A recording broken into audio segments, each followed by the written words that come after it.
Apocalipse e seus 3 tempos. Após entendermos sobre a história da vida de João, o contexto que ele estava vivendo, a estrutura de poder do Império Romano e saber como estava vivendo cada uma das 7 igrejas em suas respectivas cidades, fica mais fácil entender os próximos assuntos que veremos em seguida, quando João começa a ter ainda mais visões celestiais e simbólicas sobre as maneiras de Deus agir em determinados momentos da história que aconteceriam logo após o término da experiência de revelações que João teve. Para todos os estudantes apaixonados da Bíblia, em especial dos assuntos que envolvem esse livro tão intrigante de Apocalipse, precisamos entender que tal livro deve ser estudado e interpretado da seguinte forma: passado, presente e futuro.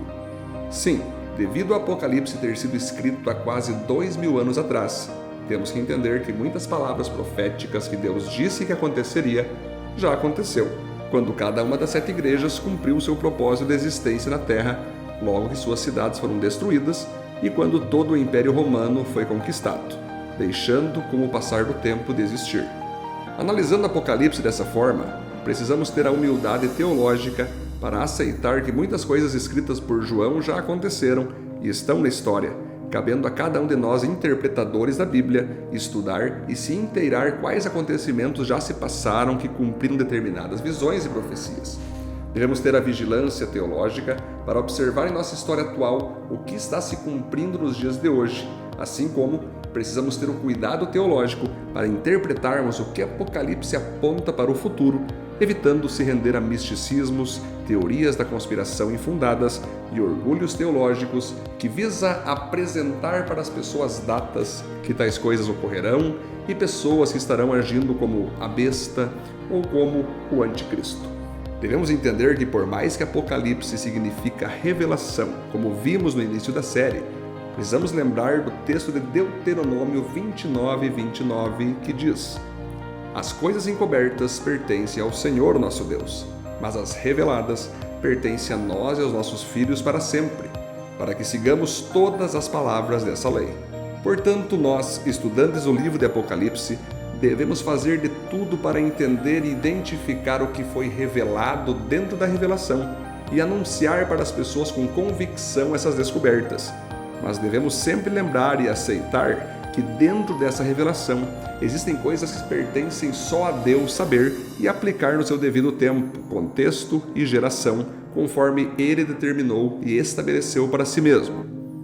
Tentar entender até mesmo o que Deus não deseja que entendamos agora é tentar se colocar no seu lugar divino, e isso já sabemos quem tentou fazer e acabaram sendo condenados: Adão e Eva. Lembra da proposta que Satanás deu a eles?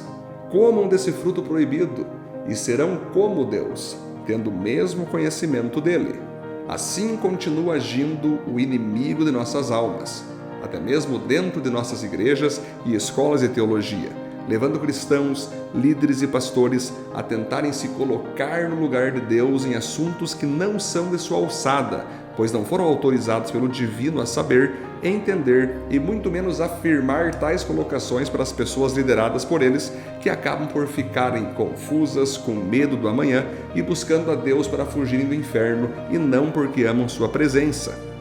Na sequência dos estudos e dos vídeos dessa série, seguiremos buscando entender de modo bíblico o que Deus deixou revelado a nós e tendo a humildade de abrir para mais interpretações o que não ficou claramente revelado por nosso Criador. Seguiremos dando afirmações com convicção dentro da revelação revelada, mas também apresentaremos o que não se pode afirmar com convicção, aquilo que só Deus em seu tempo nos mostrará. Poderemos sugerir, supor, conjecturar livremente, pois é do agrado de Deus que assim agimos para seguirmos o buscando em temor e tremor. Mas afirmar o que somente Deus sabe não deve ser tolerado e nem apoiado por nós que somos sua igreja na terra. Falar sobre os assuntos do fim é uma prática agradável e muito praticada desde os tempos que a igreja foi fundada na terra. O apóstolo Paulo, falando em sua segunda carta com os cristãos tessalonicenses sobre a volta de Jesus e os assuntos do fim, disse no capítulo 2, versículo 5, o seguinte: não se lembram de que, quando eu ainda estava com vocês, costumava falar essas coisas? Repare que nesse texto percebemos que sempre foi comum, atrativo e inspirador falar sobre os assuntos do final dos tempos e como será a volta de Jesus, que a cada dia se aproxima mais. Essa prática de falar sobre os tempos finais nos fazem ficar ainda mais temerosos a Deus e alertas com nossa própria vida, para que não sejamos pegos de surpresa por nosso Salvador, vivendo sonolentos espiritualmente ou em pecado.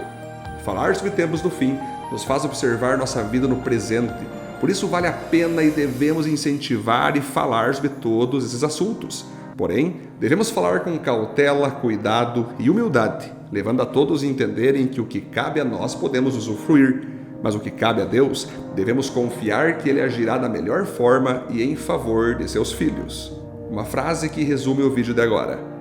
o que foi revelado a nós, aproveitamento, mas o que não foi revelado a nós que pertence a Deus, seguimos confiando nele.